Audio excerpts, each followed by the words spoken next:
पहला आपके दिमाग की बात डाल दूं, काउंटर करंट मैकेनिज्म का काम होता है यूरिन के कंसंट्रेशन को बढ़ाना। ठीक है, जो हम लोगों की यूरिन हाइपरटोनिक होती है, जिसका कंसंट्रेशन ज़्यादा होता है, वो काम करता है, उस मैकेनिज्म को कहते हैं काउंटर करंट मैकेनिज्म। ये बात समझे बच्चों? अगर आपसे मैं एक पॉइंट पूछूं काउंटर करंट मैकेनिज्म का क्या काम है, तो आप क्या बताएंगे? Concentration of urine. ठीक, एक बात। दूसरी बात, जो ये प्रक्रिया करता है वो नेफ्रॉन, विशेष प्रकार के नेफ्रॉन होते हैं जिनको हम जक्स्टा नेफ्रॉन कहते हैं। क्या कहते हैं बेटा?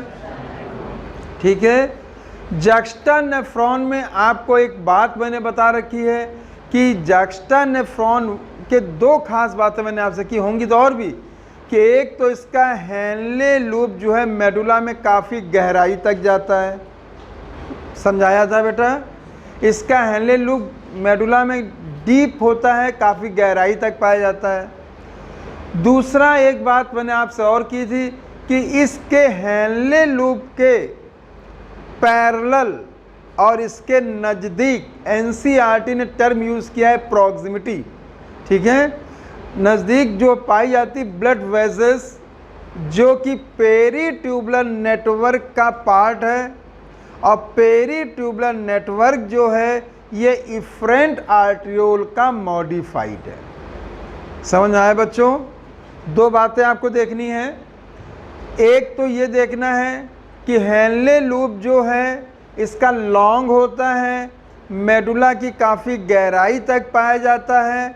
दूसरा, इस हेनले लूप के पैरेलल में पेरीट्यूबुलर ब्लड वेसल नेटवर्क का एक और जो होता है, जो इसके पैरेलल पाया जाता है, उसको हम बेटा क्या कहते हैं? वासा रेक्टा। क्या कहते हैं?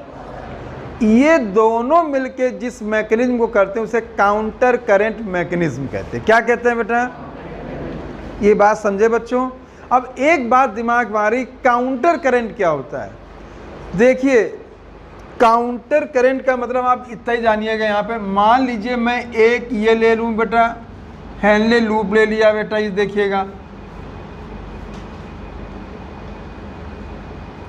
अब आप बच्चों एक बात जवाब दो, यू सेट मैंने क्या पढ़ाया बच्चों? बोलो। और हेयर पिन लाइक, बोलो। Henle loop. अगर कहीं भूल जाए, और हम उल्टा दिया, लेकिन हमें एनसीईआरटी याद रखना है, हेयर पिन में एच है और हेनले लूप में भी एच है, तो आप भूलेंगे नहीं।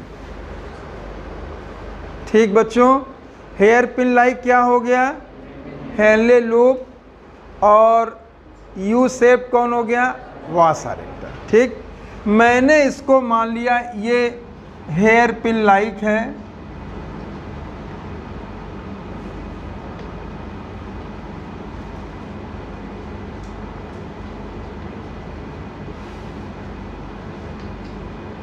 Henle loop.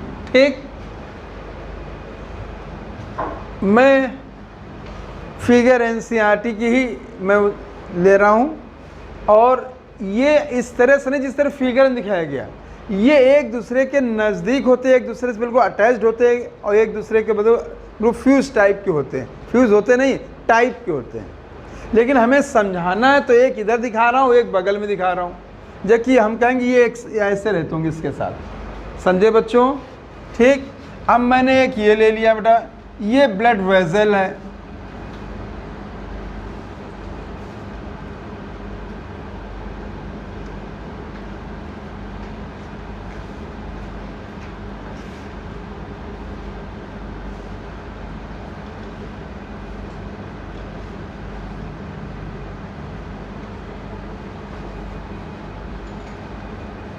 ये हो गई वासा रेक्टा।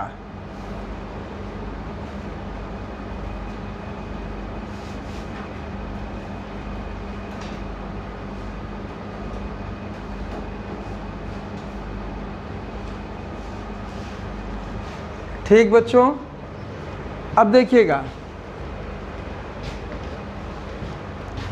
ये जो पोर्शन है इस तरह दिखाया मैंने, ये जो पोर्शन है इस तरह दिखाया, जिसमें एरो अपर साइड है इसे असेंडिंग कहेंगे, जिसमें एरो डाउनवर्ड है उसे डिसेंडिंग कहेंगे। बात समझे बच्चों? अब आपको एक बात ध्यान रखना है बेटा, ये मैंने एरो इसको ऐसे कर दिया और ये एरो मैंने इस तरह से कर दिया। पहले तो एक चीज़ जान ले बेटा, जब कभी कोई फ्लूइड ऐसे दो आर्म में फ्लो करे जिसमें कि उसकी डायरेक्शन अपोजिट होता है, इस घटनाक्रम को काउंटर करंट कहते हैं। क्या कहते हैं? समझ में आया बच्चों? देखिएगा, अगर इसमें मैं कहूँ फ्लूइड की डायरेक्शन अपवर्ड है, इसमें फ्लूइड की डायरेक्शन डाउनवर्ड है, तो ये डायरेक्शन अपोजिट हो गई। बोलो बच्चों। अगर मैं कह दूँ यहाँ पे फ्लूइड की डायरेक्शन डाउनवर्ड है, यहाँ पे फ्लूइड की डायरेक्शन अपवर्ड है, तो बेटा ये अपोजिट डायरेक्शन हो गई। अपोजिट डायरेक्शन में जब फ्लो कोई फ्लूइड करता है, इस घटनाक्रम को ही हम काउंटर करंट कहते हैं। क्या कहते हैं? ये बात समझ में आई मेरे बच्चों? समझ में आई? ठीक। तो अब आप एक बात सुनो, यहाँ पे सीखना है भी, फ्लूइड का counter current hair pin like Henle loop में है कि वासा रेक्टा? दोनों में। इसीलिए दोनों को काउंटर करंट मैकेनिज्म में शामिल किया गया। एक चीज और सीखेंगे तुरंत, इसमें जो होता है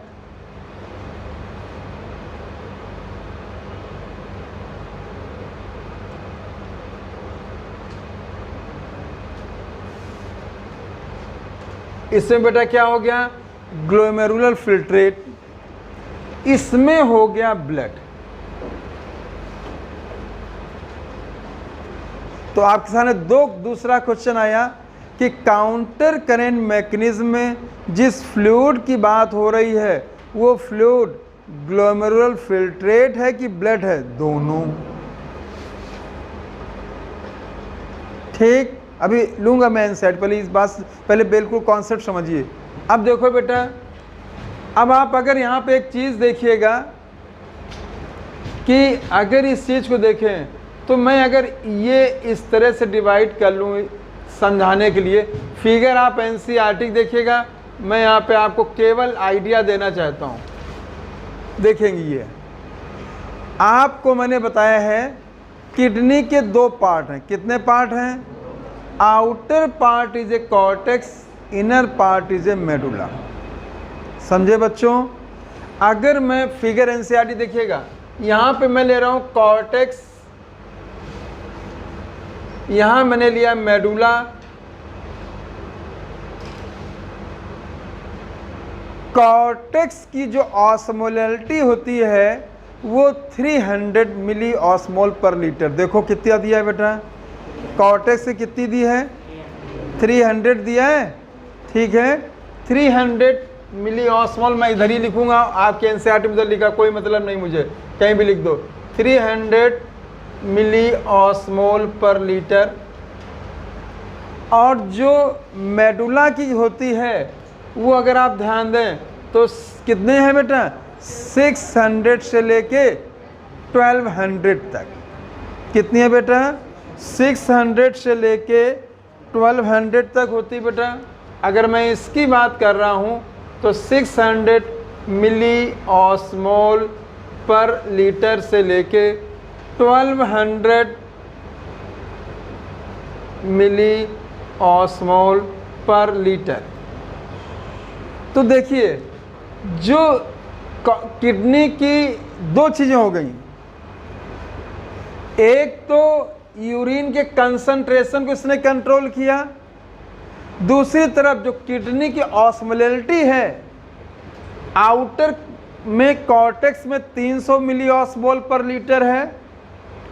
इसके बाद मेडुला की अगर देखा जाए तो 600 से लेके 1200 तक है। इसको मेंटेन करने का काम भी ये काउंटर करंट मैकेनिज्म के द्वारा किया जाता है। और इसको मेंटेन करने में दो मुख्य और भी साल्ट होंगे, दो मुख्य साल्ट की ज़रूरत पड़ती है, जिसमें एक ऑर्गेनिक है और दूसरा इनऑर्गेनिक है। समझाना, मेरी एक एक लाइन को ध्यान सुनने की कोशिश करिएगा बेटा। एक कौन हो गया बेटा? ऑर्गेनिक। अगर मैं ऑर्गेनिक की बात करता हूं तो यूरिया आ गया बेटा, और इनऑर्गेनिक की बात करता हूं तो NaCl आ गया। ठीक है, तो काउंटर करेंट मैकेनिज्म में यूरिन के कंसंट्रेशन एंड किडनी की ऑस्मोलिटी को कंट्रोल करने वाले कौन से हैं बेटा molecules? Urea and NaCl, organic and inorganic. ठीक, थोड़ा और कंसंट्रेट होइएगा बेटा, देखिएगा। अब मैं यहाँ पे कह रहा हूँ, ये बच्चों असेंडिंग हेनले लूप है, ठीक है, ये डिसेंडिंग हेनले लूप है। आपको मालूम है ascending Henle loop permeable to salt, मतलब NaCl, almost impermeable to water. समझाए बच्चों? ये जो हो गया, आप ऐसे देखेंगे, मैं इसको इस तरह दिखाना चाहता हूँ, अभी मैं इसको करेक्ट भी कर लूँगा। ये देखिएगा इस तरह से, और इस तरह से फिगर करे दे रहा हूँ। अब आप यहाँ पे देख सकते हैं, ये असेंडिंग हेनले लूप है,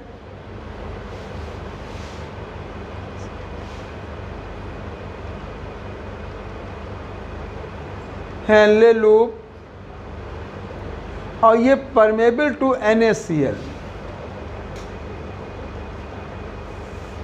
समझे बच्चों? किसके लिए परमेबल हो गया? NaCl। अब देखिए, तो यहाँ पे ये NaCl है, NaCl है। NaCl को कॉमन साल्ट या टेबल साल्ट भी कहा जाता है, बच्चे जानते होंगे। और ये जो है, इसे इंटरस्टिटियम कहते हैं, जो इनके बीच का बाट होता है उसे इंटरस्टिटियम कहते हैं। देखिएगा बच्चों, यहाँ समझने की कोशिश करें, इंटरस्टिटियम। ठीक, ascending Henle loop, permeable to NaCl and transfer to descending vasa recta. समझाए बच्चों? जो असेंडिंग हेनले लूप है, इससे NaCl निकलता है, और ये ट्रांसफर होके किस में पहुंचा बेटा? Descending vasa recta. डिसेंडिंग, ये पॉइंट आपको ध्यान देना पड़ेगा। ये ट्रांसपोर्ट टू, मैं यहां लिखे दे रहा हूं, ट्रांसपोर्ट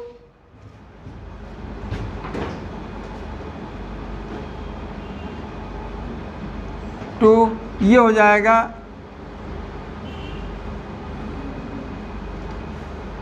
डिसेंडिंग वासा रेक्टा। अगर मैं ये कहूँ बेटा NaCl जो है फिल्ट्रेट, जो है ग्लोमेरुलर फिल्ट्रेट से NaCl है। अब NaCl किस में आया? ब्लड में। अब ये NaCl ब्लड के द्वारा, ये देखिए ऐसे आया, ऐसे ये सब NaCl आ रहा बच्चों।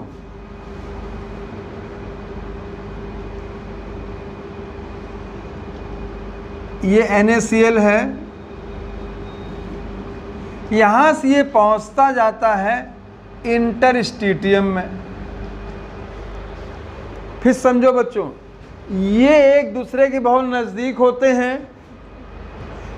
फिल्ट्रेट से जो हेनले लूप में है, उसकी असेंडिंग से ट्रांसफ़र होके पहुँचता है डिसेंडिंग वॉसा रेक्टा में, और डिसेंडिंग वॉसा रेक्टा में जैसे ही NaCl पहुँचता, फिर ये ब्लड के द्वारा देखिए डिसेंडिंग आया, बेस पे आया वॉसा रेक्टा, फिर जैसे सेंड किया वैसे ये इंटरस्टिटियम में ट्रांसफ़र होता है।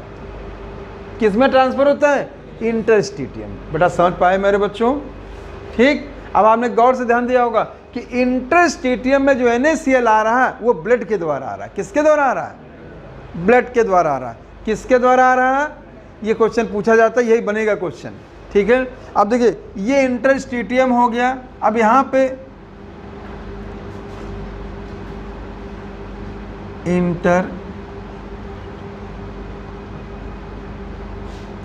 NaCl, ठीक बच्चों, वो वैसे यहाँ से आता जाएगा और आप देख रहे होंगे कि जितना NaCl ज़्यादा है उतनी उसकी ऑस्मोलरिटी ज़्यादा है।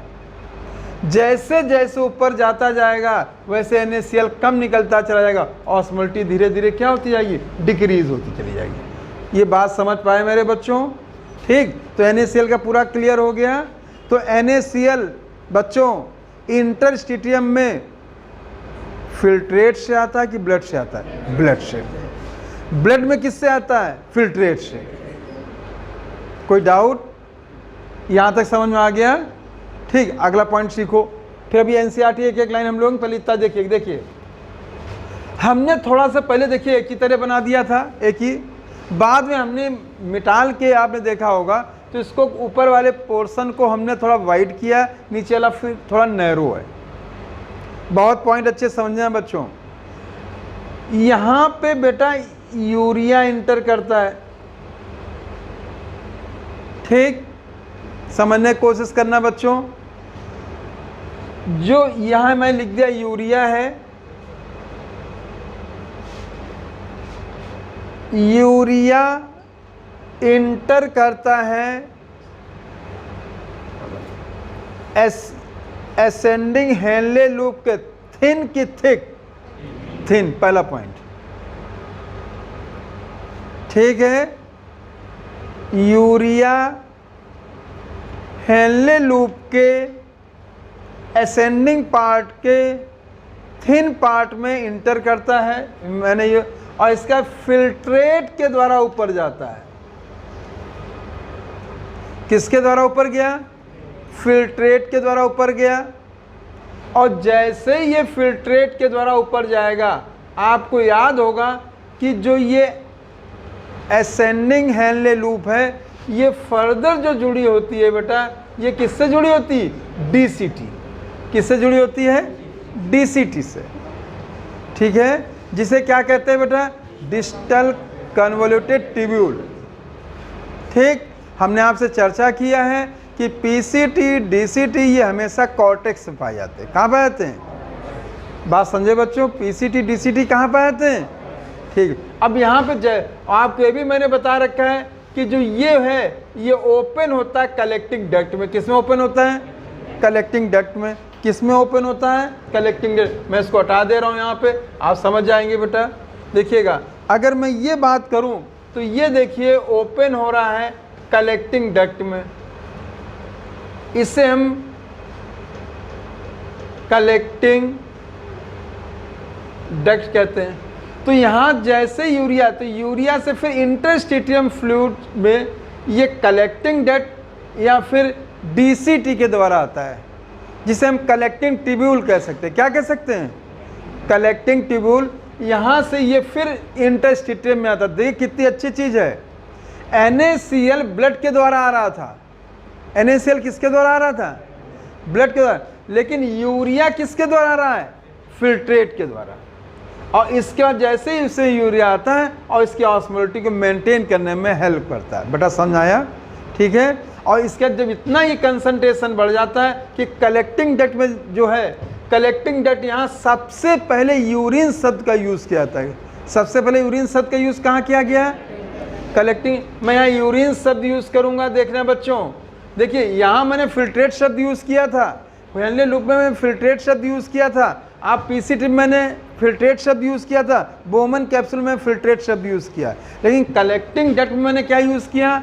यूरिन। और ये यूरिन जो है, जो फिल्ट्रेट है, इनिशियल फिल्ट्रेट, उससे 4 टाइम्स। तो अगर मैं कह दूँ किडनी के फंक्शन को कंट्रोल कौन करता है, तो हार्मोन। फीडबैक मैकेनिज्म, बढ़ जाएगा तो घट जाएगा, घट जाएगा तो बढ़ जाएगा, इस प्रकार के मैकेनिज्म को फीडबैक कहते हैं। ठीक। अब ये दूसरा पॉइंट तुरंत यही इसको, ये हार्मोन रिलीज कहाँ से होते हैं? ये पहला। दूसरा, ये हार्मोन जो है 3 जगह से रिलीज होते हैं, 3 पार्ट हैं। Number 1 hypothalamus. ठीक है, मैं लिख रहा हूं हाइपोथैलेमस।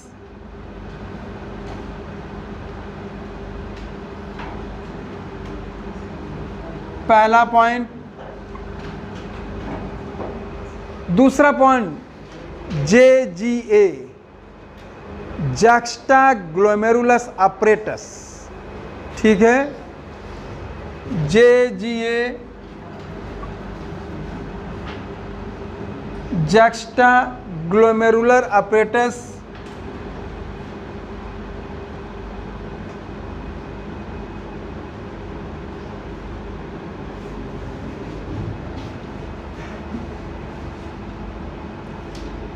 अपरेटस। तीसरा है हार्ट।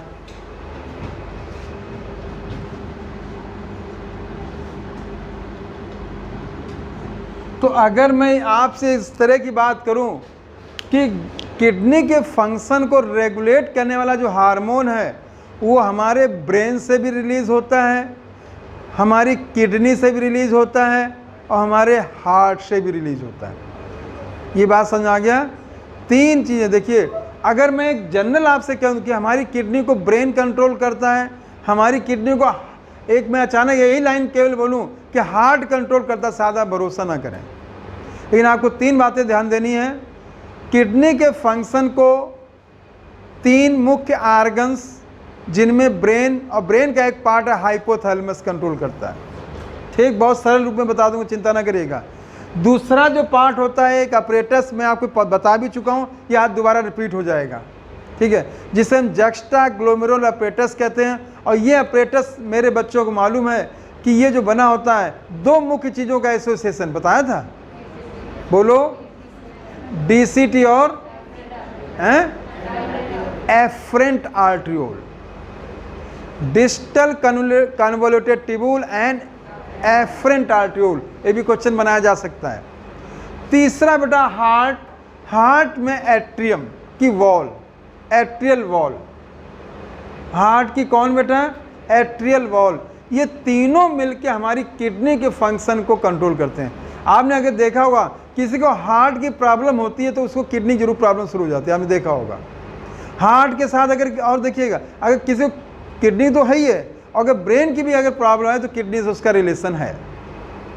ठीक, अब देखिएगा, सबसे पहले हमारे बच्चे, मैं इसको वाला पॉइंट ले रहा हूं यहां पे, ठीक, हमारी बॉडी में बॉडी फ्लूइड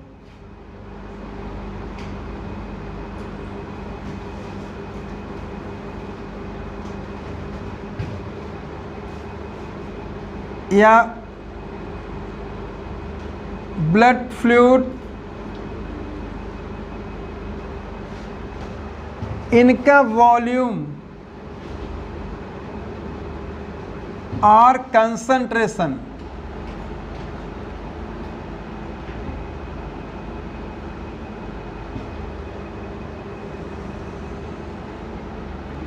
देखना बच्चों।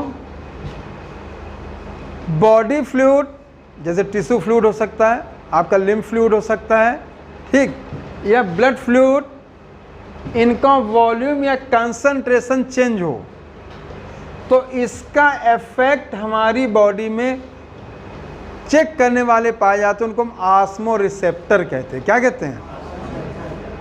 क्या कहते हैं बच्चों?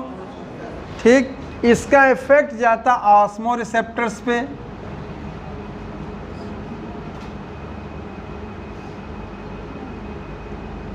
ऑस्मो रिसेप्टर्स पे। NCERT ने ये नहीं लिखा कहाँ पाए जाते हैं, लेकिन ऑस्मो रिसेप्टर्स जो सबसे ज़्यादा जो मैं मानूंगा वो पाए जाते हैं हाइपोथैलेमस पे। कहाँ पाए जाते हैं? समझे बच्चों? ठीक, देखिएगा, बॉडी फ्लूइड है या ब्लड फ्लूइड वॉल्यूम है या कंसंट्रेशन है, ठीक, या मैं कह दूं आयन कंसंट्रेशन है और आयन कंसंट्रेशन,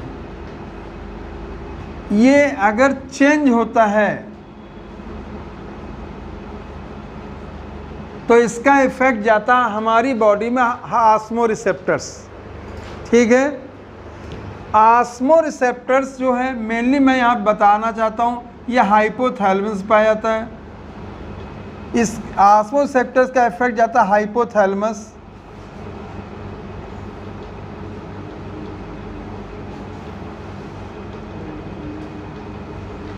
हाइपोथैलेमस। ठीक, देखिएगा हाइपोथैलेमस। अब यहाँ पे अगली चीज देखना, अगर हमारी बॉडी में फ्लूइड का वॉल्यूम कम हो या कंसंट्रेशन बढ़े, ठीक है, बॉडी में फ्लूइड का वॉल्यूम क्या हुआ बेटा, कम हुआ। अब ये फ्लूइड का वॉल्यूम कम होने का कारण स्वेटिंग भी हो सकता है, ज़्यादा यूरिनेशन भी हो सकता है, या ब्लड किसी कारण एक्सीडेंट ब्लड का फ्लो भी हो सकता है, या ब्लड का बह जाना है, कोई भी कारण है जिससे बॉडी का फ्लूइड का लॉस हो। और जब बॉडी का फ्लूइड का लॉस होगा तो बॉडी में फ्लूइड की मात्रा कम होगी, और जब बॉडी में फ्लूइड की मात्रा कम होगी तो बेटा ऑस्मोरिसेप्टर इफेक्ट डालेंगे। ठीक है, तो ऑस्मोरिसेप्टर्स के कारण ये बेटा हाइपोथैलेमस में से ADH, कौन सा हार्मोन बेटा, ADH, हम यहाँ पे यहीं से सिखा रहे हैं। ADH हार्मोन जब ब्लड वेसल को कॉन्स्ट्रिक्ट करे, उस कंडीशन में इस हार्मोन को हम वैसोप्रेसिन भी कहते हैं। क्या कहते हैं, दोनों बातें समझिएगा बेटा। जब इसका यूरिन के कंसंट्रेशन से रिलीज हो, या मिक्टूरेशन या डाययूरेटिक यूरिन के जो यूरिन रिलीज करते हैं उसको कंट्रोल करना हो तो ADH कहेंगे, इसीलिए इसको एंटी डाययूरेटिक हार्मोन कहा गया। लेकिन जब यही हार्मोन ब्लड वेसल को कॉन्ट्रैक्ट करेगा तो इसी हार्मोन को उस समय हम वैसोप्रेसिन कहेंगे। क्या कहेंगे, ये आपको दोनों नाम कब लेने ये आपको मैंने बताया है। हम यहाँ पे पैरेलल लिखूंगा इसी को वैसोप्रेसिन।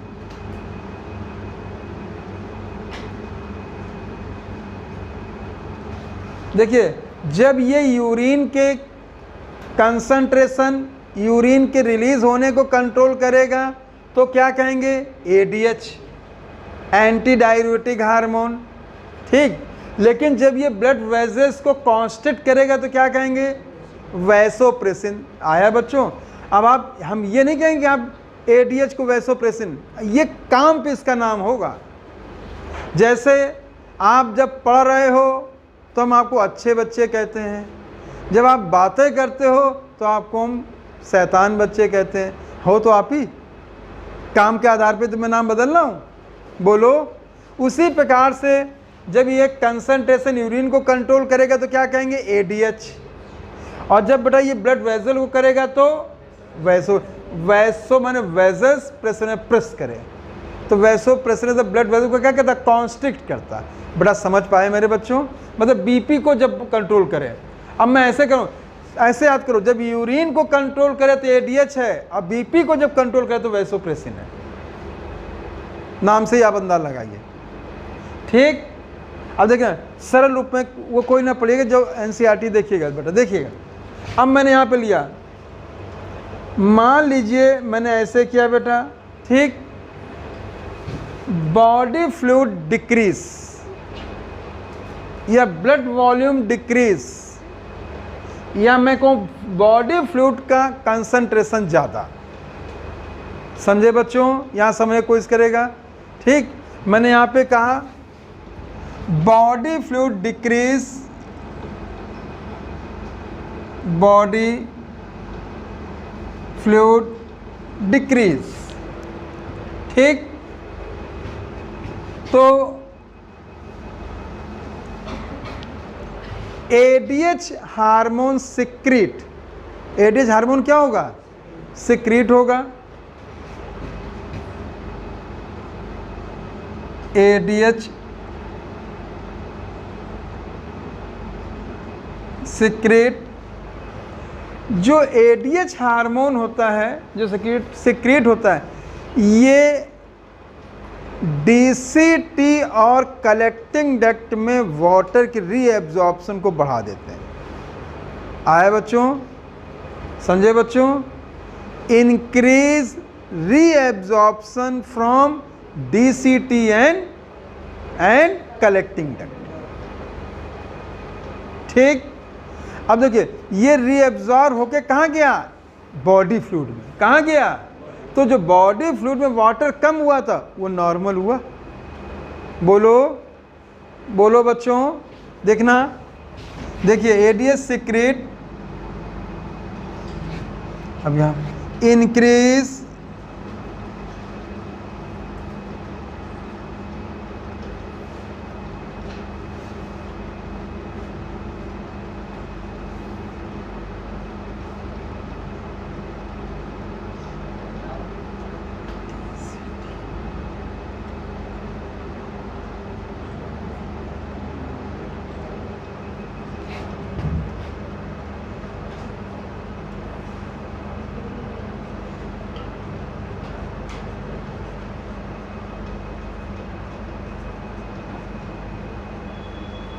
नॉर्मल।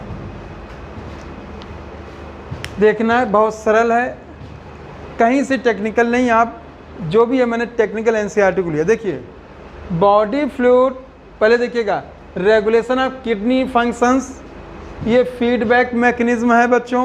हार्मोन, हार्मोन ये बेटा यहाँ पे एडीएच हार्मोन की बात हो रही है। ये हार्मोन जब सिक्रीट होगा, जब इसके फ्लूइड के वॉल्यूम में कंसंट्रेशन में चेंज होगा, इसका इफेक्ट ऑस्मो रिसेप्टर्स जो हाइपोथैलेमस में पाए जाते हैं, ये जो है हाइपोथैलेमस रिलीज करेगा एडीएच। ठीक, ये बॉडी फ्लूइड अगर डिक्रीज करेगा तो एडीएच हार्मोन सिक्रीट करेगा। जब एडीएच हार्मोन सिक्रीट करेगा तो वाटर का reabsorption DC to collecting duct में रीएब्जॉर्ब होगा। जब रीएब्जॉर्ब होगा तो बॉडी फ्लूइड कैसा हो जाएगा? नॉर्मल। तो घटी हुई मात्रा को नॉर्मल कर दिया, बोलो ठीक है।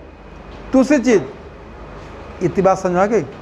अब मैं इसी चीज को इसके फॉर्म में बात कर रहा हूं बेटा, वैसोप्रेसिन के फॉर्म में।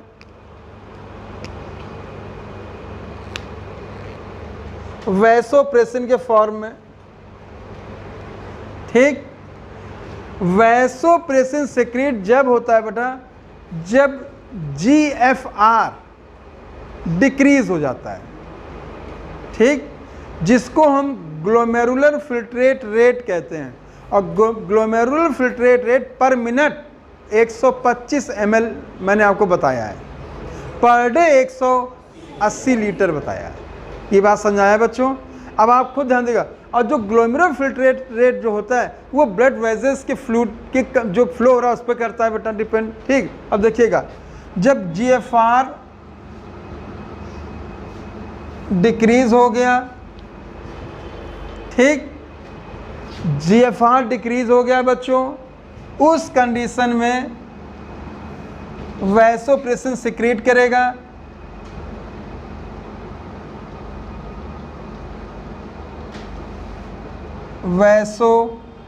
Vasopressin secrete and constrict blood vessel. Blood vessel को क्या करेगा? सिकोड़ेगा। और जब ब्लड वेजल का सिकोड़ेगा, वॉल्यूम कम हुआ तो प्रेशर बढ़ेगा, ठीक है। कॉन्स्ट्रिक्ट ब्लड वेजल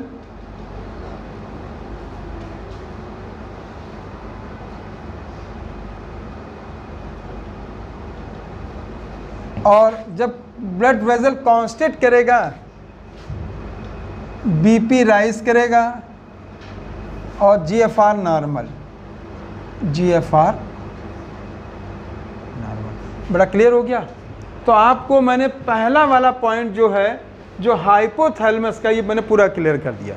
समझ में आया सारे बच्चों को? ठीक। अब एनसीईआरटी में फिर आ जाइए बच्चों। देखिए, form functioning of kidney, kidney को बॉक्स में करिए। मॉनिटर्ड एंड रेगुलेटेड, दोनों शब्दों को बॉक्स में करें। Monitored and regulated by hormonal feedback mechanism involve hypothalamus, JGA and heart. Heart तो अगर देखा जाए किडनी पे कंट्रोल करने वाले कितने आर्गन? 3। एक आपका ब्रेन ऑर्गन हो गया, एक आपका हार्ट ऑर्गन हो गया, एक किडनी खुद ऑर्गन होगी खुद के लिए। समझे बच्चों? ठीक। अगर एक शब्द में कहें तो केवल हार्मोन। अगला पहले देखिए, मैंने बताया, इसी को याद कर लेना, बहुत सरल रूप में मैंने किया।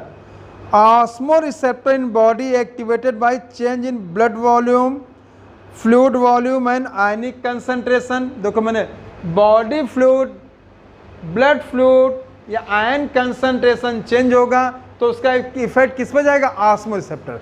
ये ऑस्मोरिसेप्टर्स कहाँ होते हैं? हाइपोथैलेमस। मेनली कहाँ होते हैं? हाइपोथैलेमस। ये पॉइंट भी याद रखिएगा। Excessive loss of fluid from body activate the receptor stimulate hypothalamus release ADH और वैसोप्रेसिन फ्रॉम द न्यूरोहाइपोफाइसिस। देखो बच्चों, यहाँ एडीएच इससे सिक्रीट होता है। कब होता है? मैंने जब मैंने कहा बॉडी फ्लूइड कम हो गया। अब बॉडी फ्लूइड मैंने सभी को ले लिया बेटा। जब बॉडी फ्लूइड कम हो गया तो एडीएच सिक्रीट होगा, और एडीएच जब सिक्रीट होगा तो रीअब्जॉर्प्शन कहाँ बढ़ाएगा? DCT and collecting duct. DCT मतलब कलेक्टिंग डक्ट है, और ये बेटा बॉडी फ्लूइड को क्या करेंगे? नॉर्मल करेंगे। बेटा समझ में आ गया? कोई कन्फ्यूज़न तो नहीं बच्चों? अब एक बात जवाब दो। मान लो हम क्वेश्चन को ऐसे फ्रेम करें, आपको बहुत स्वेटिंग हो रही है, आपको बहुत वोमिटिंग हो रही है, तो एडीएच सिक्रीट इंक्रीज की डिक्रीज है? इंक्रीज। बोलो, चोट लग जाती है, ब्लीडिंग हो जाती है, तो एडीएच सिक्रीट बढ़ जाएगा। क्लियर हो गया? क्वेश्चन ट्विस्ट करेगा, कर ले जाओगे। ठीक, आगे देखो बच्चों। आगे बहुत सरल टॉपिक है आज का, और थोड़ा अच्छा भी लग रहा है, ज़्यादा फालतू चीज़ें नहीं है। देखिए तुरंत एडीएच और वैसोप्रेसिन न्यूरोहाइपोफाइसिस। पोस्टीरियर पिट्यूटरी को न्यूरोहाइपोफाइसिस कहते हैं। यहाँ पे नोट कर लीजिए, जहाँ न्यूरोहाइपोफाइसिस लिखा है वहाँ आप लिख सकते हैं पोस्टीरियर पिट्यूटरी। पोस्टीरियर पिट्यूटरी को हम न्यूरोहाइपोफाइसिस कहते हैं। ADH facilitate water reabsorption for later part of tubule. इन्होंने लेटर पार्ट ऑफ ट्यूब्यूल लिखा, हमने लेटर पार्ट ऑफ ट्यूब्यूल को डीसीटी एंड कलेक्टिंग डक्ट कह दिया। बात समझ आ गया? लेटर पार्ट में कौन हो गया बेटा? डीसीटी, डिस्टल कन्वोल्यूटेड ट्यूब्यूल, ठीक, and collecting duct. Collecting duct is not a part of nephron. ये पॉइंट भी याद रखना, कलेक्टिंग डक्ट नेफ्रॉन का पार्ट नहीं है, DCT is a last part. ठीक, याद है? ठीक, आगे बढ़ जाओ बच्चों। प्रिवेंट डायूरेसिस, डायूरेसिस को प्रिवेंट करता है। Increase body fluid volume, switch off osmoreceptor, suppress the ADH release, complete feedback. अगर बेटा ध्यान दिए, आप खूब पानी पिए, खूब पानी आपको पिलाते जाएं, एडीएच से इंक्रीज की डिक्रीज हैं? डिक्रीज, डिक्रीज होगा। बोलो, समझ आ गया बच्चों? नेक्स्ट देखिएगा, ADH can also kidney function constrictory effect of blood vessel. देखिए लाइन देखिए, जब एडीएच ब्लड वेसल्स को कॉन्स्ट्रिक्ट करता है, उस कंडीशन में हम एडीएच को क्या कहते हैं? वैसोप्रेसिन। क्या कहते हैं बच्चों? जब ये डायूरेसिस को कम करता है तब एडीएच कहलाता है, एंटी डायूरेटिक हार्मोन। डायूरेसिस से डायरेटिक याद रखिएगा। लेकिन जब इसने बेटा ब्लड वेसल को कॉन्स्ट्रिक्ट किया, उस कंडीशन में इसको बेटा क्या कहते हैं? वैसोप्रेसिन। ठीक है, तो इसके नाम जो है एडीएच और वैसोप्रेसिन, ये किसके बेस पे है? फंक्शन। फंक्शन समझ आया? समझ आ गया बेटा? संतुष्ट हैं सारे बच्चे? ठीक, तुरंत आगे देखिए। This causes increase blood pressure, increase blood pressure can increase glomerular blood flow and thereby the GFR. मैंने आपसे क्या कहा था? Constant blood pressure, increase BP and GFR normal. आ गया? तो पहला पॉइंट कितना समझ आया मेरे बच्चों? पूरा समझ आ गया? नेक्स्ट बेटा आगे आ रहे हैं बच्चों, इसमें हम आपका सहयोग लेंगे और उस हिसाब से आगे चर्चा कर दे रहे हैं। हटा दूं इसको? ठीक, आज बेटा काफ़ी समय आपका चला गया। हम मतलब सोचिए 7:30 बजे सुबह घर से निकले और जातमऊ में आज जाम बहुत भयंकर था। तो वैसे थोड़ा कहीं निकले थे, पुल पे ही गाड़ी फंस गई। अब पुल पे ना इधर जा सकते नहीं तो गंगा जी खूब, तो वैसे हम कोशिश भी करते तैर के आने की, समझे बेटा। लेकिन अब करें क्या? गुस्सा भी आए, गुस्से से हम कर क्या सकते हैं? कुछ चल ही नहीं रही थी मेरी, तो हम फिर किताब खोली पढ़ते रहे। आप ही जो आप पढ़ रहे वही हमने कहा हम भी आज स्टूडेंट बनते हैं। इसके बाद बड़ा धीरे धीरे एक मतलब सोचिए पुल को क्रॉस करने में 45 मिनट लगे। सोचिए कितनी पुल को क्रॉस करने, एक एंड से दूसरे एंड पे काफ़ी टाइम लग गया, और बड़ा कष्ट भी हो कि बच्चों का इस समय बड़ा टाइम कीमती इस समय आप लोगों का। लेकिन फिर आगे ड्राइवर ने 120 की रफ्तार से, मेरी इतनी पुरानी गाड़ी, इसको 120 की रफ्तार से चलाई। 120 बहुत ज़्यादा रफ्तार होती है। हमने कहा तुम चलो आराम, चिंता ना करो, लेकिन इतना ना गाड़ी उतनी से। लेकिन ये बहुत अच्छा लड़का जो ड्राइवर है, बहुत अच्छा है। आगे आए बच्चों। हाँ, अगला है JGA।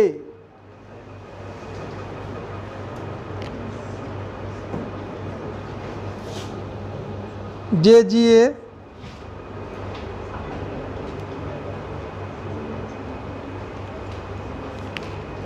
ये आप मुझे बताइए, जो JGA है इसका पूरा नाम क्या है बेटा? मैंने आपको पढ़ाया है कि नहीं पढ़ाया है? अभी देखो बहुत क्यों नहीं बताया बेटा, देखो JGA, ठीक, जैक्स्टाग्लोमेरुलर अपरेटस, ये दो चीज़ों से मुख्य रूप से बना है। एक distal convoluted tubule plus efferent arteriole, ठीक है। ये बना होता है DCT प्लस एफरेंट आर्टरियोल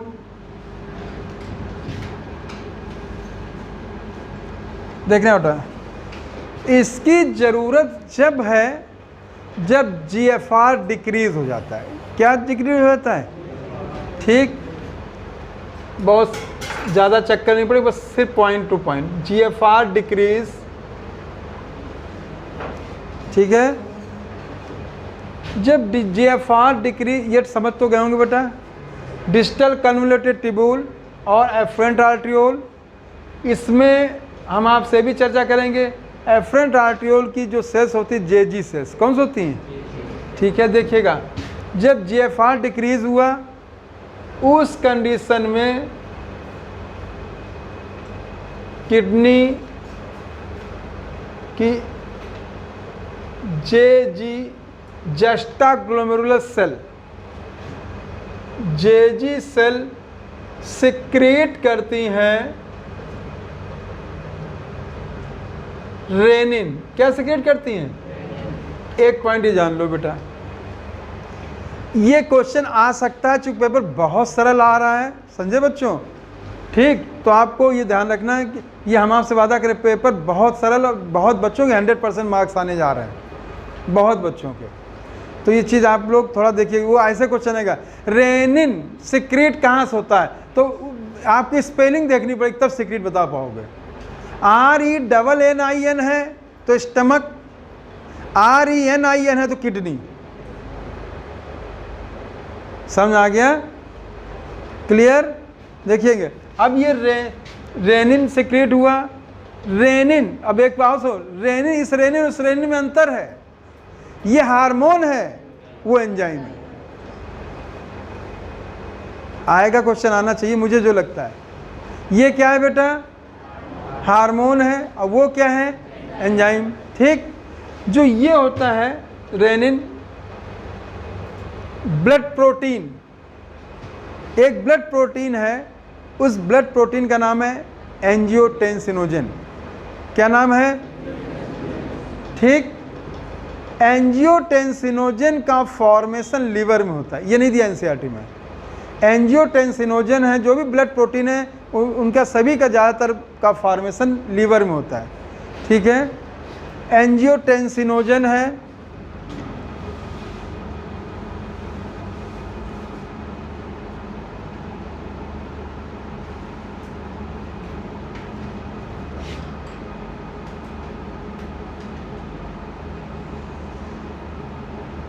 मैं ऐसे कर दे रहा हूँ, ऐसे कर रहा हूँ। ठीक है, एंजियोटेंसिनोजन को एंजियोटेंसिन फर्स्ट में कन्वर्ट करते हैं। किस में करते हैं बेटा? एंजियोटेंसिन फर्स्ट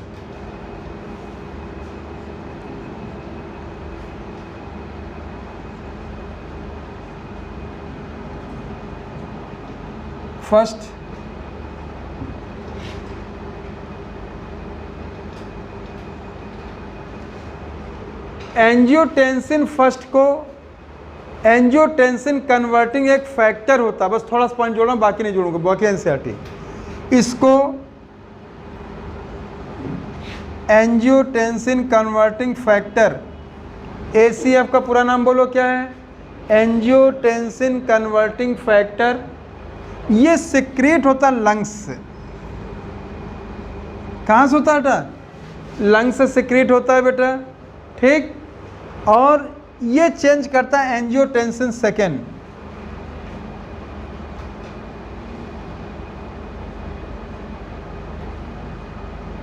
एंजियोटेंसिन सेकेंड, और जो एंजियोटेंसिन सेकेंड है ये पावरफुल वैसोकॉन्स्ट्रिक्टर है। क्या बेटा? पावरफुल वैसोकॉन्स्ट्रिक्टर, ठीक। पावरफुल वैसो कॉन्स्ट्रिक्टर है। अब तुरंत मेरे बच्चे दिमाग लगाएंगे, पावरफुल वैसो कॉन्स्ट्रिक्टर है बेटा, तो तुरंत देखिए बीपी बढ़ेगा, बीपी राइज, जीएफआर नॉर्मल। आप जीएफआर को नॉर्मली याद करिएगा, BP rise and GFR normal. ठीक है बच्चों, पहले इस तरह देख लीजिए, फिर से देखिएगा। जैक्स्टाग्लोमे अपरेटस जो है ये DCT, distal convoluted tubule plus efferent arteriole, इनसे में ये जब इफेक्ट करता है, जब जीएफआर डिक्रीज कर जाता है, उस कनेक्ट किडनी की जेजी सेल्स ये सिक्रेट करती हैं रेनिन को। रेनिन जो होता है ब्लड की एंजियोटेंसिनोजन को एंजियोटेंसिन में चेंज करता है, और एंजियोटेंसिन को एंजियोटेंसिन सेकेंड में कन्वर्टिंग एंजियोटेंसिनोजन कन्वर्टिंग फैक्टर होता है जो लंग्स से आता है। ये जो है पावरफुल वैसोकॉन्स्ट्रिक्टर होता है, और जो पावरफुल वैसोकॉन्स्ट्रिक्टर उससे बीपी बढ़ेगा, और जब बीपी बढ़ेगा तो जीएफआर क्या हो जाएगा? नॉर्मल। बेटा समझ में आ गया मेरे बच्चों? ठीक है, ठीक। तुरंत एनसीईआरटी में फिर आ जाओ बेटा, देखिएगा। JGA play complex regulatory role, fall in GFR, activate JG cell release renin which convert angiotensinogen to angiotensin first and further angiotensin second। अब देखिएगा, अब इन्होंने पहले देखिए एंजियोटेंसिनोजन चेंज इनटू फर्स्ट, इसको फैक्टर होता है चेंज करता है सेकेंड में, ठीक है। इसको देखिएगा, पावरफुल वैसोकॉन्स्ट्रिक्टर होता है, इसको मार्क कर लीजिए। और increase glomerular blood pressure and GFR normal. GFR क्या होता है बेटा? नॉर्मल। आगे एक पॉइंट ये भी देखना बच्चों, देखिएगा, एक देखिए, जो एंजियोटेंसिन सेकेंड है इसका इफेक्ट एड्रीनल ग्लैंड की किस पे पड़ता है? बोलो, कॉर्टेक्स पे। किस पे पड़ता है? कॉर्टेक्स, एड्रीनल कॉर्टेक्स पे पड़ता है। मैं एड्रीनल कॉर्टेक्स लिखे दे रहा हूं बेटा।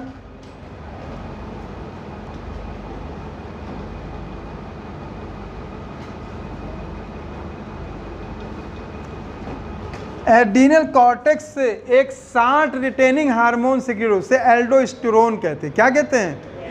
एल्डोस्टेरोन। एल्डोस्टेरोन हार्मोन सिक्रेट होता है, एल्डोस्टेरोन। और एल्डोस्टेरोन जो है बेटा, जो एल्डोस्टेरोन होता है ये डीसीटी में सोडियम और किसको बेटा? वाटर को रिअब्जॉर्ब करे। किसको करेगा? सोडियम और water, sodium ion plus water को करेगा। और जब ये करेगा तो इससे बेटा बीपी फिर बढ़ेगा, और बीपी बढ़ेगा तो जीएफआर फिर नॉर्मल हो जाए। ये पॉइंट तैयार करेंगे। देखिएगा बच्चों, एंजियोटेंसिन एक तरफ तो बेटा वैसोकॉन्स्ट्रिक्शन की तरह काम किया, और एंजियोटेंसिन सेकेंड दूसरी तरफ एड्रीनल कॉर्टेक्स को स्टिमुलेट करता है।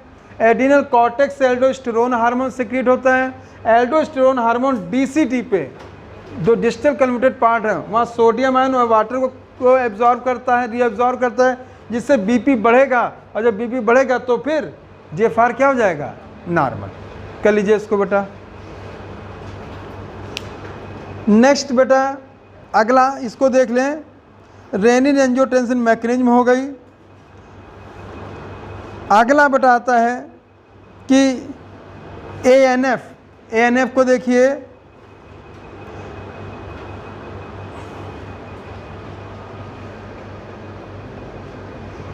अब देखो बच्चों, हम यहाँ पे ये कह सकते हैं कि जो जक्स्टाग्लोमेरुलर अपरेटस का एंटागोनिस्टिक है एएनएफ। कैसे, देखिए अपनी बुक में देखिए, जब एट्रियम में ब्लड का फ्लो बढ़ेगा उस कंडीशन में उससे एएनएफ सिक्रीट होगा। एएनएफ का पूरा नाम क्या है, बोलो, एट्रियल नेट्रोटिक फैक्टर। ये जो होता है ये वैसोडाइलेट करता है। क्या करता है, अब सुनिए, बहुत बीपी बढ़ा तो नुकसान हो सकता है, तो बहुत बीपी ना बढ़ जाए उसको कंट्रोल किसने किया, एएनएफ ने। अब ये एएनएफ ने कंट्रोल कैसे किया, वैसोडाइलेशन से। जब वैसोडाइलेट किया तो बीपी कैसा हो गया, कम, मतलब ज़्यादा नहीं बढ़ा, बड़ा समझा गया। तो एंटागोनिस्टिक किसका हो गया, जेजीए। बताओ मैकेनिज्म समझ में आए सारे बच्चों को, एनसीईआरटी बेस पूरा क्लियर हो गया। बाकी अभी कोई एक्स्ट्रा नहीं पढ़ना, सिर्फ इतना ही पढ़ना आपको। बाकी अब बेटा एनसीईआरटी देख लो बेटा, मिक्टुरेशन दिया गया है, तुरंत आइए। यूरिन, एनसीईआरटी में देखिए, यूरिन फॉर्म बेटा nephrons, ultimate carrier urinary bladder store till voluntary signal को मार्क करें, और ये कंट्रोल करता है सीएनएस। मैं इसका फिगर से समझाने की कोशिश कर रहा हूँ बेटा, अगर देखिएगा आ जाए तो देखें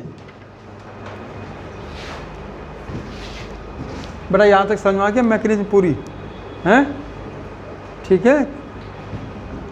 अब असली चीज़ खत्म हो गई, बस छोटी मोटी चीज़ें हैं, ये भी आपको बता दे रहा हूँ।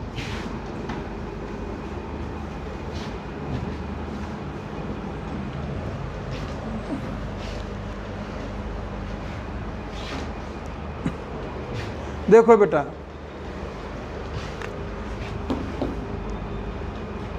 ये बार बार आज निकल रहा बेटा, मेरी आदत ऐसे खींचने की है।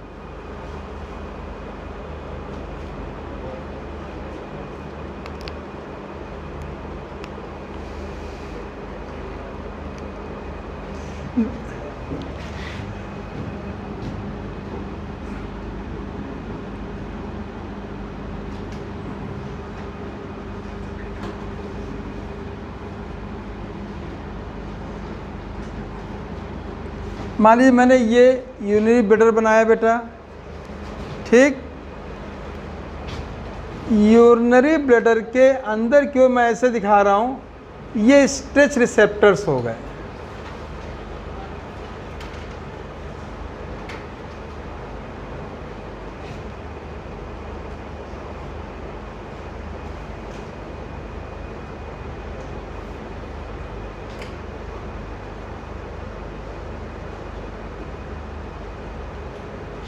ये हो गया स्ट्रेच रिसेप्टर्स।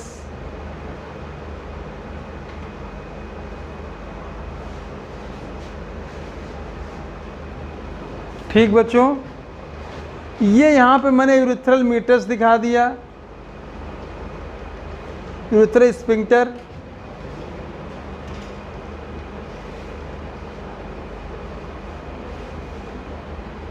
स्फिंक्टर हो गया बेटा।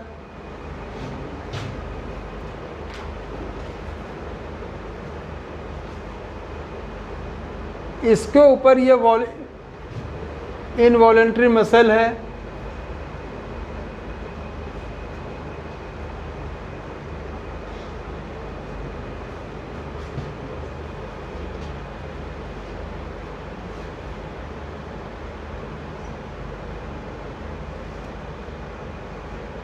इनवॉलेंट्री मसल हो गई बच्चों, ठीक है। इसे डिट्रेसर मसल कहते हैं।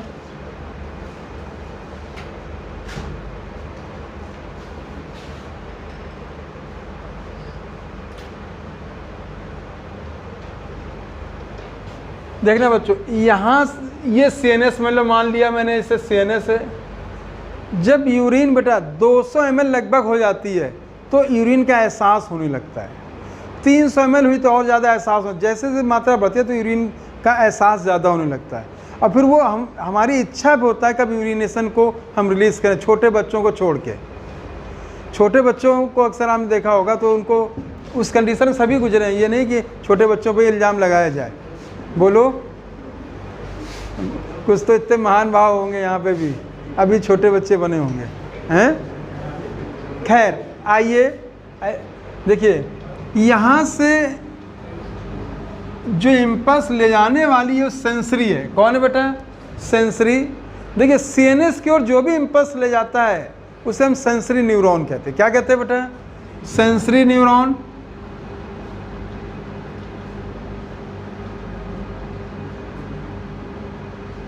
मतलब अगर मैं कह दूं यहाँ पे 200 ml या 300 ml यूरिन ब्लैडर में आ गई है, इसकी जो इपीथीलियम उसको हम ट्रांजिशनल इपीथीलियम भी कहते हैं। क्या कहते हैं? ये पॉइंट भी एक याद रखिएगा, बाई चांस के लिए आए, मुश्किल ही है। इसकी इपीथीलियम को इपीथीलियम है, इसको ट्रांजिशनल इपीथीलियम कहते हैं बच्चों। अब देखिए 200 ml के बाद ये इम्पल्स सीएनएस में जाने लगे और सीएनएस से जो इम्पल्स इसकी मसल्स में और मीटस में जो आते हैं इसे मोटर न्यूरॉन कहते हैं। क्या कहते हैं बेटा? Motor neuron. ये हो गया मोटर न्यूरॉन बेटा।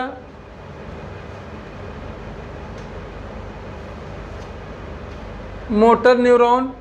मोटर न्यूरॉन जो है ये इम्पल्स को इसके इनवॉलेंट्री मसल्स में लाते हैं और मीटस में लाते हैं। समझे बच्चों? ठीक। अब मैकेनिज्म समझिएगा। जैसे ही इम्पल्स इसकी इनवॉलेंट्री मसल में आएंगे तो मसल को एक कॉन्ट्रैक्ट करेंगे। क्या करेंगे? मसल को क्या करेंगे? कॉन्ट्रैक्ट करेंगे। मसल में कॉन्ट्रैक्शन होगा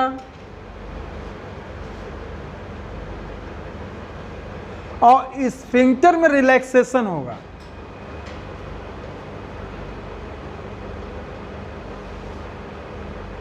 रिलैक्सेशन होगा बेटा, ठीक है।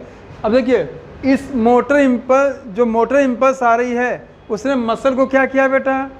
कॉन्ट्रैक्ट किया और स्फिंक्टर को क्या किया? रिलैक्स किया। आप कॉमन सुनो, जब इसने कॉन्ट्रैक्ट किया और ये रिलैक्स हुआ, आप देखिएगा ये कॉन्ट्रैक्ट एरो का मतलब हुआ, ये मतलब क्या हुआ बेटा? कॉन्ट्रैक्शन।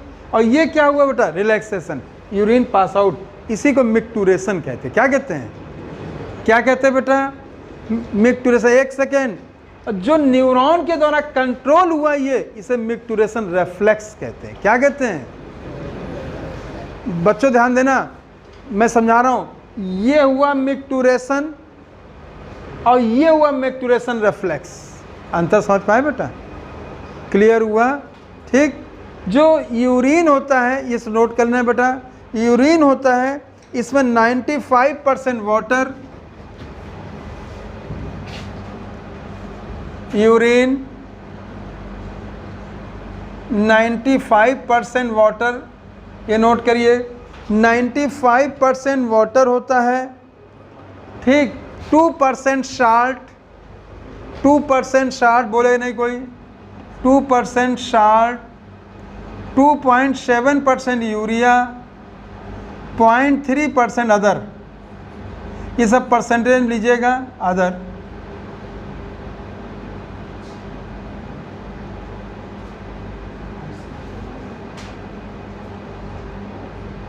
देखिए यूरिन में 95% क्या हो गया? वाटर।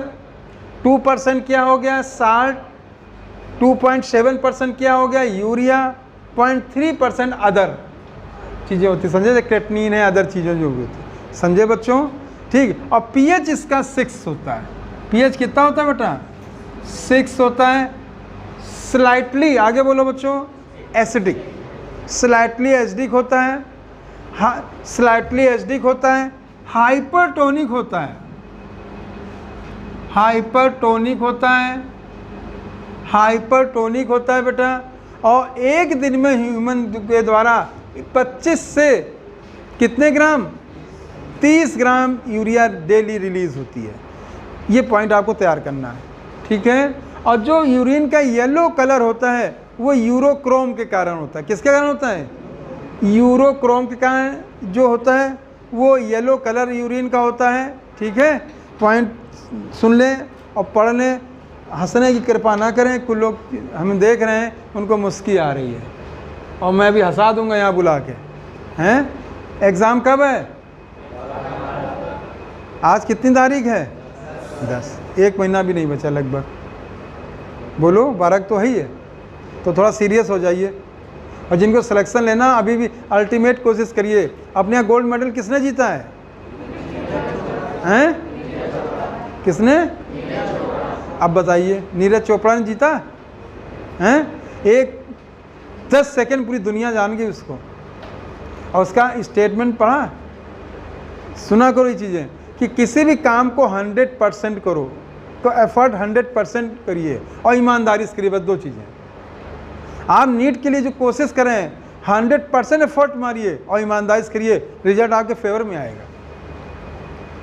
समझे बच्चों? ठीक। आइए आगे देखते हैं इसको। तुरंत ये हो गया है बेटा। Urine from nephron ultimate carry to urinary bladder, stored voluntary signal central nervous system. ये मार्क करिए। Initiate by stretching of the urinary bladder filled with urine, stretch receptor on the wall of the bladder, signal to CNS। मैंने आपको बताया है CNS passes motor messages to initiate contraction smooth muscles of the bladder. देखिए हमने यहाँ involuntary का, involuntary muscle को smooth muscles भी कहते हैं। समझे बच्चों? देखिए यूरिन रिलीज करना इच्छा के अनुसार है, लेकिन कंट्रोल करना भी अनिच्छा वाली मसल्स हैं। सुना? पॉइंट ध्यान रखें, आप लोग क्वेश्चन ट्विस्ट होगा, आप फंस मत जाइएगा। तुरंत देखिए। And simultaneous relaxation urethral sphincter, release of urine. देखिए जो मोटर न्यूरॉन से इंपल्स आ रही है वो मसल्स को क्या करती है? कॉन्स्ट्रक्ट करती है, और मीटर्स को क्या करती है? रिलैक्स करती है। दोनों अपोजिट फंक्शंस, ठीक है। समझ में आ गया बेटा?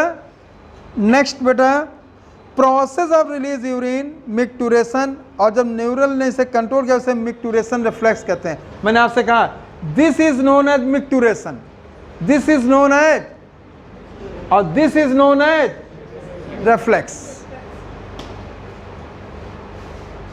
ठीक। नेक्स्ट, एडल्ट ह्यूमन एवरेज 1 से 1.5 litre per day urine release करता है। Light yellow colour, light yellow colour urochrome के कारण होता है। मैंने बता दिया किसके कारण होता है? यूरोक्रोम। नोट कर लीजिएगा, urochrome. Watery fluid slightly acidic, pH मैंने आपको बताया 6.6 होता है। एक विशेष प्रकार की इसमें स्मेल आती है, एडर आता है। एवरेज हम जो हैं 25 से 30 ग्राम यूरिया जो है एक्सक्रीट डेली करते हैं। इसको मार्क कर लेना। पर डे यूरिन कितना? 1 से 1.5 लीटर। पर डे यूरिया कितना? 25 से 30 ग्राम। 25 से 30, दोनों का मतलब आप अलग देखिए क्या पूछता है उससे, ठीक है। मैंने बता दिया आपको। वेरियस कंडीशन अफेक्ट द बड़ा यूरिन। जैसे कभी बीमार पड़ते हैं तो ब्लड, डॉक्टर 2 ही चीज़ों को कहता है, यूरिन टेस्ट करो, ब्लड टेस्ट करो। आता है बच्चों? ठीक है। तो हम कई प्रकार की डिजीज़ को डिटेक्ट करने के लिए यूरिन का टेस्ट करते हैं। इसमें एक चीज़ लिया गया है, क्लिनिकल डायग्नोसिस में इसका यूज़ किया गया है, जो कि मेटाबॉलिक डिसऑर्डर को बताता है। और किडनी के जो फंक्शन नहीं कर पाते कि किडनी कैसा फंक्शन करे उसके विषय में हमको जानकारी मिलती है। जैसे उन्होंने लिया है, इंपॉर्टेंट लाइन है, इसको देखिएगा। अगर यूरिन के साथ ग्लूकोज है तो ग्लाइकोसूरिया कहते हैं, और कीटोन बॉडी है तो कीटोन्यूरिया कहते हैं, अगर किसी की यूरिन में दोनों चीज़ें आ रही हैं, ग्लाइकोसूरिया कीटोनूरिया, तो उस बीमारी को हम बेटा क्या कहते हैं? Diabetes mellitus. क्या कहते हैं? Diabetes mellitus. हम इसको आगे हार्मोन में चर्चा करेंगे, अभी आप इतना ही जाने। क्लियर? अब बेटा अगला समझाना नहीं, ये आपको एनसीईआरटी करना है। देखिए एक्सक्रीशन में किडनी के अलावा लंग्स, लीवर, स्किन भी हेल्प करते हैं, इसको मार्क करो। एक्सक्रीशन में देखिए मेन एक्सक्रीटरी आर्गन तो कौन हो गया? किडनी। लेकिन इनमें इसके अलावा हेल्प किसने किया? लंग्स, लीवर और स्किन। ठीक है, यहाँ ये याद करना, इस समझाना नहीं है। लंग्स जो हैं लार्ज अमाउंट कार्बन डाइऑक्साइड को रिमूव करते हैं। 200 ml पर मिनट दिया बच्चों, पहले कुछ गलत दिया था, आप इसको याद कर लीजिएगा। लीवर लार्जेस्ट ग्लैंड है, मैंने बता रखा आप लोगों को, लीवर लार्जेस्ट ग्लैंड है।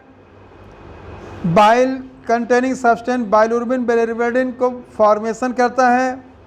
Cholesterol, steroid hormone, vitamin, drugs, most ultimate pass out through the digestive wastage के रूप में, ज़्यादातर इसमें से डाइजेस्टिव वेस्टेज के रूप में बाहर निकल जाते हैं फीसेस के द्वारा। स्वेट सीबेसियस इंपॉर्टेंट चीज़ है, स्किन में जो पाई जाती है बच्चों। Sweat produce sweat gland, watery fluid, इसको पॉइंट याद करिए। स्वेट जो हमारा पसीना होता है उसमें NaCl, कम मात्रा में यूरिया, लैक्टिक एसिड आया बच्चों। एक पॉइंट देखिएगा बेटा, इसका मतलब ये हो गया, अब आप ये पॉइंट ध्यान रखना नीट के लिए। यूरिया को हम अपनी बॉडी से एक तो किडनी के द्वारा बाहर निकालते हैं, स्किन के द्वारा बाहर निकालते हैं, और सलाइवा के द्वारा भी बाहर निकालते हैं। भी आएगा पॉइंट, समझे बच्चों? यूरिया जो हमारी बॉडी से 3 तरीके से एलिमिनेट हो सकता है बेटा। एक तो किडनी के द्वारा जो आपने पढ़ा है, दूसरा देखिए स्किन के द्वारा आप पढ़ रहे हैं स्वेट ग्लैंड के द्वारा, और तीसरा कौन? सलाइवा, सलाइवा लार के द्वारा। मैं जब डाइजेस्टिव पढ़ाता तो नोट कर, अभी देखिए यहाँ पे आएगा, लाइन देखेंगे सही बच्चे। इस तीनों करो, NaCl, small amount of urea, lactic acid. Primary function जो है कूलिंग ऑफ इफेक्ट है, समझ गए होंगे, बॉडी सरफेस को कूल करता है, एवोपरेट होता है जब sweat. Also removal of the wastage, sebaceous gland eliminate sterol, hydrocarbon, wax. Sebum बेटा देख सकते हैं ना, सीबम का जो है कॉम्बिनेशन में, सीबम जो होता है, ऑयल ग्लैंड जो होती हैं उनमें आप देख सकते हैं बेटा, एक तो स्टेरॉल है, हाइड्रोकार्बन है और वैक्स है। ये हमारी स्किन को ऑयली रखता है, चिकना बनाता है, स्मूथ रखने का काम है। इंपॉर्टेंट लाइन देखो, do you know small amount of nitrogenous wastage could eliminate through the, दे दिया है, यहाँ नोट करेंगे, urea and uric acid, urea and uric acid, urea and uric acid, urea and uric acid, urea and uric acid. Clear हो गया बच्चों? तो देखिएगा, लीवर हमारे मेन एक्सक्रीटरी ऑर्गन कौन? किडनी। सपोर्टिंग कौन?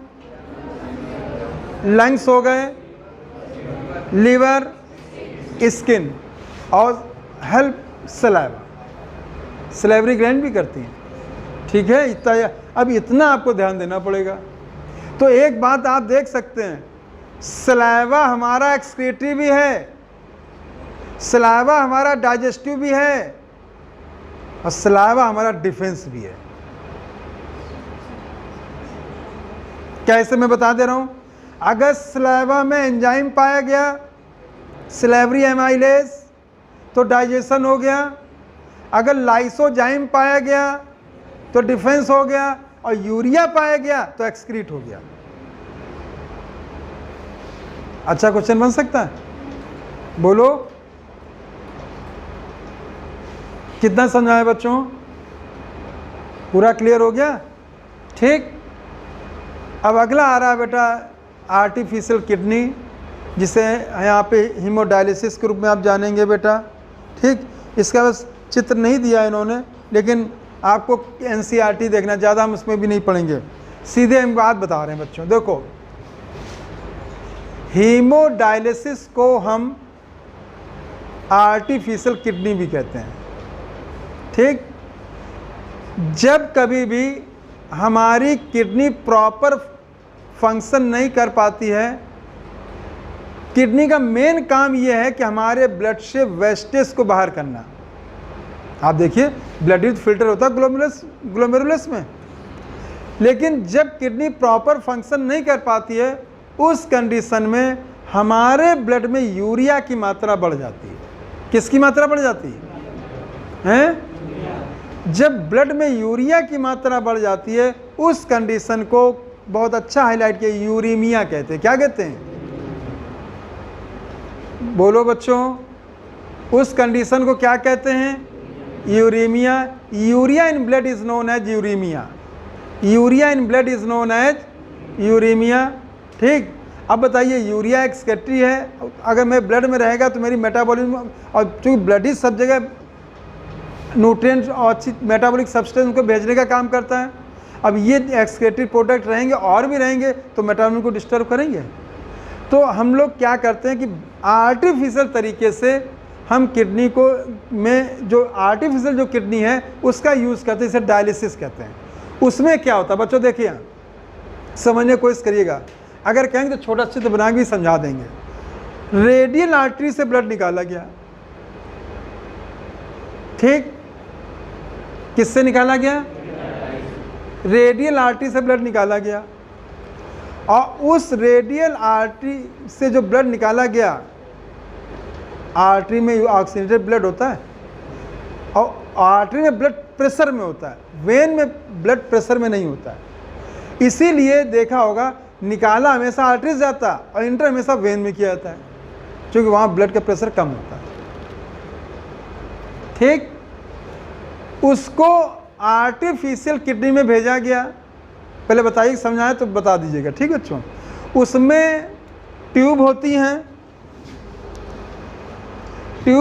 बच्चों, और वो ट्यूब जो है, ट्यूब के ऊपर मेम्ब्रेन पाई जाती, जिसको हम एक विशेष नाम दिया बच्चों आपके NCERT में, जो सेल, बेटा क्या नाम दिया बेटा, बोलो कौन सी मेम्ब्रेन है, बोलो। देखिए यहाँ पे देख सकते हैं आप लोग, सेलोफेन। क्या दिया गया है? सेलुलोज से याद कर लो, सेलोफेन। ठीक, मैं अगर इसको ऐसे समझाऊं बच्चों, देखो टेक्निक, बहुत कॉन्सेप्ट समझा दे रहा हूं इसको। ये देखिए, मान लो ट्यूब है,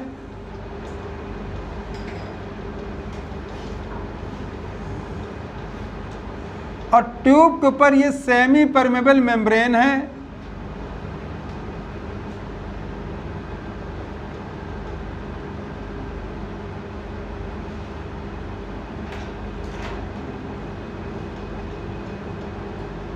ठीक, और इसको हमने कहा सेलोफेन।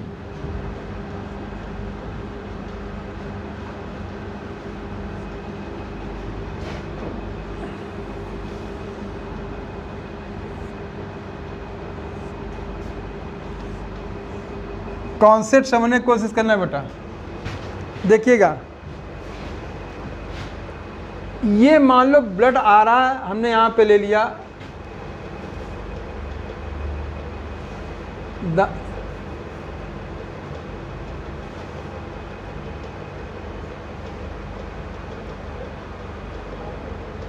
ये रेडियल आर्टरी है। समझे बच्चों, ब्लड लेते किससे हैं? Radial artery. लेते किससे हैं? रेडियल। ठीक, एक सेकंड लगे समझाने में।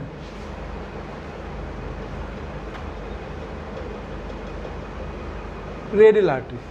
अब आप सुनो, इस रेडियल आर्टरी से जो ब्लड आ रहा होगा उसमें यूरिया होगा, बोलो, ठीक है। तो देखिए, और ये डायलिसिंग फ्लूइड है,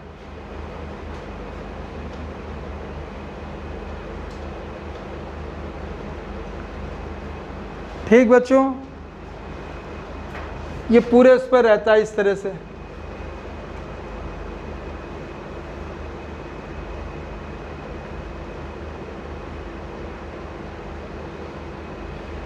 पूरा समझ गया बच्चे, पूरे में रहता। हम ज़्यादा समय नहीं ले रहे हैं, आपका समय बर्बाद नहीं करना।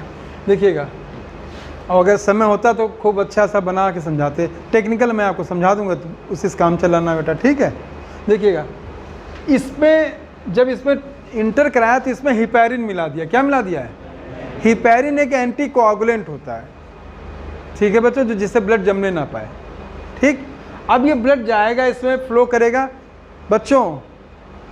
प्रोटीन, अदर सब्सटेंस, ये मैक्रोमोलिक्यूल है। क्या बेटा? मैक्रोमोलिक्यूल है। यूरिया मैक्रोमोलिक्यूल है, ये छोटा मॉलिक्यूल है प्रोटीन की अपेक्षा।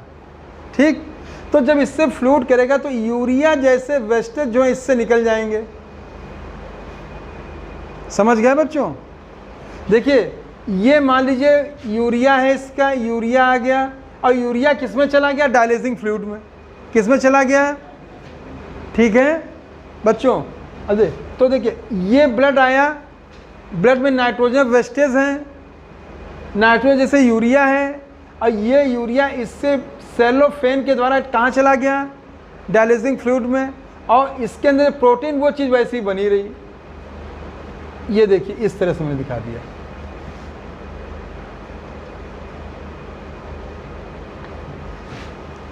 मैं इसको यहीं ख़त्म किए दे रहा हूँ, और इसके बाद इससे जो आया, अब आप खुद समझ जाओ बेटा, ऐसे ले लिया कि जब ये इस प्रकार की ट्यूब होंगी कई, उससे यूरिया चला गया, किसमें चला गया? डायलिसिंग फ्लूइड में चला गया। तो आप बताइए, जो ब्लड है वो विदाउट यूरिया रह गया? बोलो। ठीक, उससे यूरिया निकल गई, और यूरिया जब ब्लड से निकल गई तो यूरेमिया का कैरेक्टर ख़त्म हो गया, ब्लड हमारा प्यूरीफाई हो गया, और इसको ला के हमने फिर यहाँ के रेडियल वेन में एंट्री कराया। किस में कराया? रेडियल वेन में। ये हो गया रेडियल वेन, यहाँ पे जो कराया ये हो गई रेडियल वेन।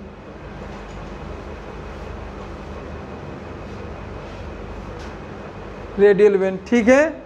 इस कॉन्सेप्ट पे काम करता, मतलब आपको क्या कॉन्सेप्ट याद रखना?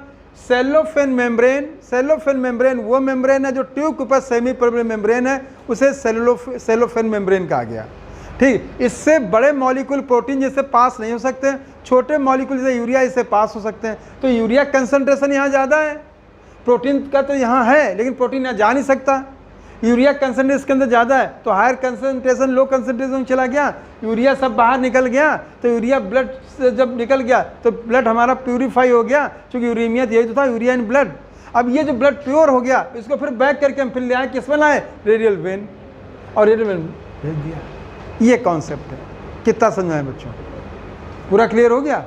ठीक है, आइए देखिए, हमने बिल्कुल भी आपको बेवकूफ़ नहीं बनाया, तुरंत छोटी चीज़ को क्लियर कर लिया। देखिए,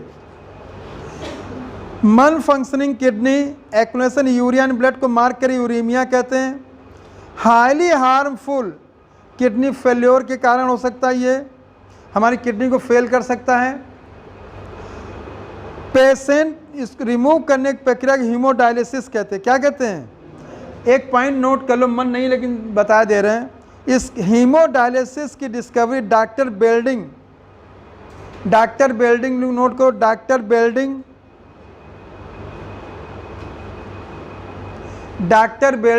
नोट किया, एंड स्क्राइबनर ने की थी। दो साइंटिस्ट थे, Belding and स्क्राइबनर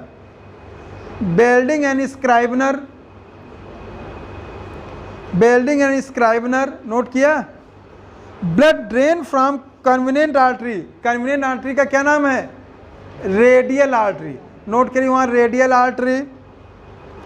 pump back to डायनेट after adding anticoagulant like heparin. Unit content coiled cellophane. देखिए, ये मैंने क्वाइल्ड रूप में दिखाया बेटा, क्वाइल्ड हमने एक ही दिखाया, काम चाहिए उसे समय होता तो कई बनाते। क्वाइल्ड सेलोफेन करिएगा बच्चों। सराउंडेड फ्लूइड, देखिए ये इसके सराउंड करें डायलिसिंग फ्लूइड है, देखिए मैंने डायलिसिंग फ्लूइड लिखा हुआ है, ठीक है। सेम ये पॉइंट इंपॉर्टेंट है, fluid same composition of plasma except nitrogen wastage. ये पॉइंट तैयार करो।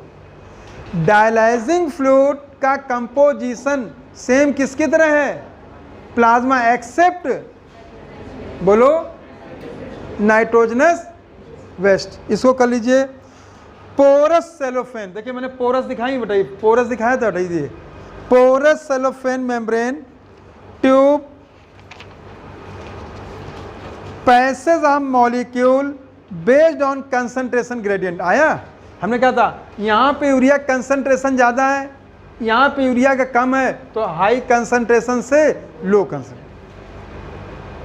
ठीक है, ये पॉइंट कर लेंगे। Nitrogen way absent in dialysing fluid, this substance freely move out. आ गया? Clearing the blood, the cleared blood is pump back to the body through vein. कौन सी वेन? Radial when.